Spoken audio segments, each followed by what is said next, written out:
Hello and welcome to Enterprise News Update right here on Enterprise Television. I am Henry Igwebike. And we have it from our local saying that barely 48 hours after the Julius Abure-led National Executive Committee of the Labour Party threatened to sanction LP, a presidential candidate in the 2023 election, Peter Gregory Obi, and Abia State Governor Alex Otti, over Wednesday's meeting, the camps of the duo in an interview said that the summit would hold as planned. The acting chairman of the Nigeria Labour Congress Political Commission, Professor Theophilus Ndubuako, and Obi's media aide Umar Ibrahim disclosed this in two separate phone chats. The clarification come in the wake of speculations that Obi and Otti had chickened out following Abure's threat of sanctioning. The Lagos State Traffic Management Authority has warned motorists that eating, drinking, and smoking while driving could attract jail terms.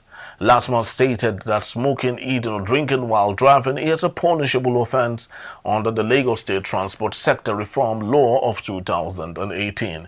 This was disclosed in a post shared on its official X handle on Wednesday. The agency stated that smoking, drinking, and eating while driving is an offense according to the Lagos State Transport Sector Reform Law of 2018, and the agency noted that the law is aimed at ensuring safety on the roads by preventing distracted driving.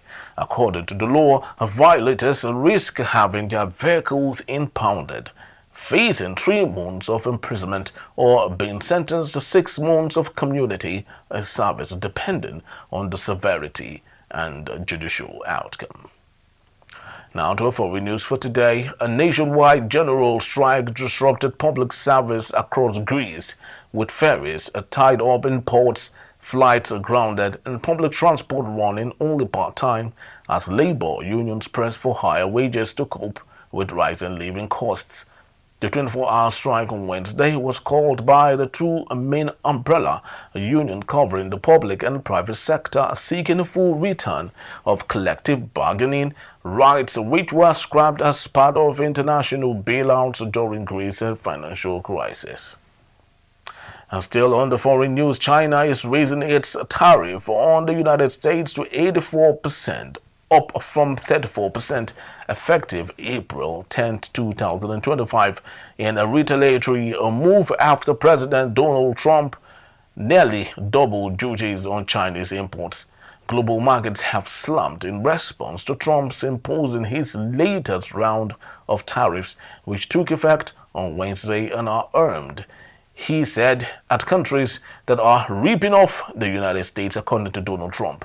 The new tariff announcement was given during China's Central Television's evening news program in a release from the Commerce Ministry. It said China would put an additional 50% tariff on all U.S. goods coming into the country that adds up to 84%. China's also adding 6 U.S. firms to an unreliable entity list and adding 12 firms to an export control list. Trump's sweeping reciprocal tariffs took effect earlier on Wednesday.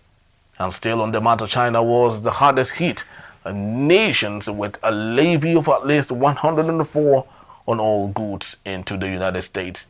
And in addition to the tit-for-tat tariffs, China's Commerce Ministry also retaliated against Trump's tariffs by imposing export control on 12 American companies and added 6 more U.S. firms to its unreliable entity list.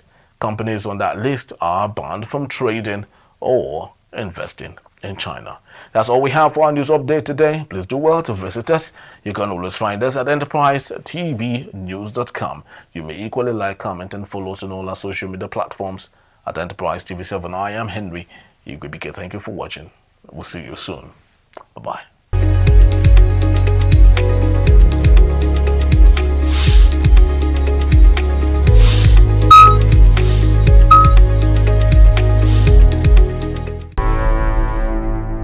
Enterprise TV, a tradition of truth.